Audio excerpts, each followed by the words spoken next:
All right, here's the next one. We got to go to the unit circle, but we can't go to the unit circle when we have a cosecant. So we're going to take the reciprocal of that. So we're going to have 1 over the sine of x equals this.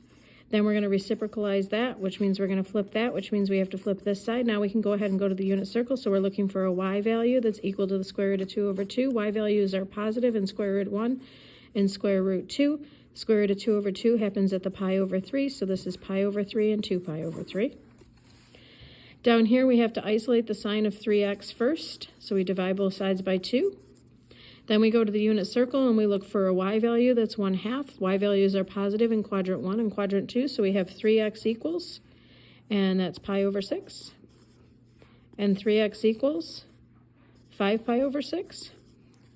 We tack on our 2 pi n or 2 pi k, whichever letter you want to use. Divide everything through by 3.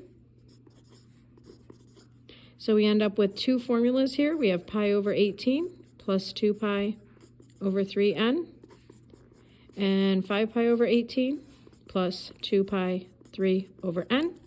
So now we just take those two formulas. First we let n equal 0 in both cases, so we get pi over 18 and 5 pi over 18, which are both in the unit circle.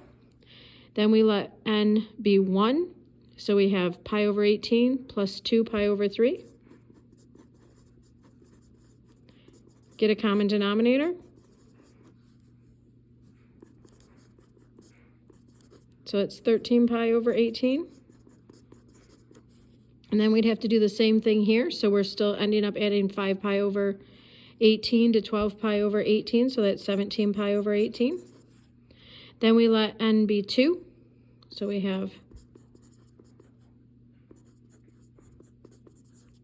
multiply the 2 pi by 2.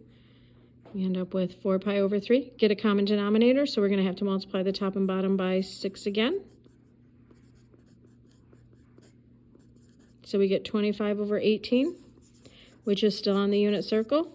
And then here we're going to have to end up adding that to that, which is 29 over 18, which is still on the unit circle. Next, we're going to let n be 3, but if n was 3, these guys would cancel out, and you'd do be 2 pi plus this, which is going to be way too big, bigger than 2 pi if you're adding on to it.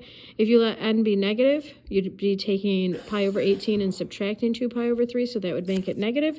So then these end up being our only solutions.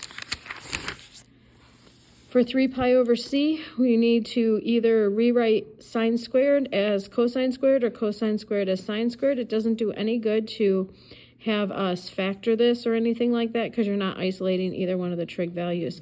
So I'm going to replace sine squared with 1 minus cosine squared. So we have 1 minus 2 cosine squared x. Move the 1 over. Divide both sides by negative 2, or sorry, yeah, negative 2. Take the square root of both sides. So we get plus and minus 1 over the square root of 2. Plus and minus square root of 2 over 2. So that's all the places where the x value is square root of 2 over 2. So that's all the pi over 4s. For the next one, we're going to isolate the tangent. Take the square root. Tangent is square root of 3 at the pi over 3's. Since it's plus and minus, we want all the pi over 3's. I'm sorry if you're disappointed that I'm not teaching you this, but it's not the time to teach this. Should have learned this a while ago. Here we're going to factor this out because we got to isolate this and make this into a trig function all by itself. And by GCF factoring this out, I have this sine x, and then inside the parentheses I have tangent of x, so I can take each of those and set them equal to 0. Move the 1 over. Tangent is negative in quadrant 2 and in quadrant 4. Tangent is 1 at the pi over 4, so it's 3 pi over 4 and 7 pi over 4. And then sine is 0 at 0, pi, and 2 pi, but we only want the solutions between 0 and 2 pi, not including 2 pi.